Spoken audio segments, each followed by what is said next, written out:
জামাত বিএনপির এই মুখোমুখি অবস্থান এটা আসলে আমাদের জন্য অত্যন্ত দুঃখজনক। ভাই কিন্তু শুরুই করলেন পজিটিভ কথা দিয়ে এবং পরবর্তীতে ভাই বললেন তারা কিন্তু উভয়ই বলেছেন যে আমাদের ভিতরে বন্ধুত্ব ছিল, একসাথে নির্বাচন করেছি, রাজনীতি করেছি। তো আপনারা যেহেতু একসাথে রাজনীতি করেছেন, একসাথে সরকারের ভাগাভাগি করেছেন, আসন ভাগাভাগি থেকে সব ভাগাভাগি হয়েছে, এখন তো আর এই রাজাকারের প্রশ্ন, স্বাধীনতার পক্ষের বিপক্ষের শক্তি, এগুলো আর এখন বললে জনগণ গ্রহণ করবে না। বরং জামাতের যে যৌক্তিক সমালোচনা করেন বা জামাতের প্রতি আমার আহ্বান, বিএনপির যে যৌক্তিক সমালোচনা করেন, কিন্তু আমরা এই মুখোমুখি অবস্থান, কাদা ছোড়াছুরি, মিথ্যাচার, গুজব, প্রপাগান্ডা, এগুলো তো মানুষ ভালোভাবে নিচ্ছে না। মানে আপনাদের কারণে তো পুরো জাতি ক্ষতিগ্রস্ত হচ্ছে।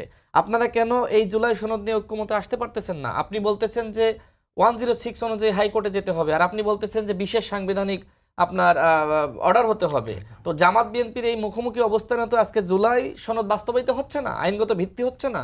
আপনারা নির্বাচনের কথা বলছেন, জামাত তো ইতিমধ্যে তাদের প্রার্থী ঘোষণা করছে, বিএনপি করছে, আমরা করছি, সবাই তো নির্বাচনের প্রস্তুতি নিচ্ছি। কিন্তু এই যে ছাড় দিয়ে যে একটা জায়গায় আসা, এই মানসিকতা আমাদের মধ্যে নাই কেন? তাহলে আমি কাদের রাজনীতি করছি? দলের রাজনীতি? আমরা বলছি যে জনগণ সকল ক্ষমতার উৎস, অথচ জনগণ কি চায়? জামাত বিএনপি গণ অধিকার পরিষদ বা বাংলাদেশের ফ্যাসিবাদ বিরোধী শক্তির ভিতরে একতা চাই। এখন আমরা এই একতার পথে না হেঁটে বিভক্তির পথে কেন? দেখেন জামাত ইসলাম আন্দোলন করছে মাঠ পর্যায়ে, আমি মনে করি না এই মুহূর্তে আন্দোলন যৌক্তিক, কারণ ঐক্যমত কমিশনে আলোচনা করছে।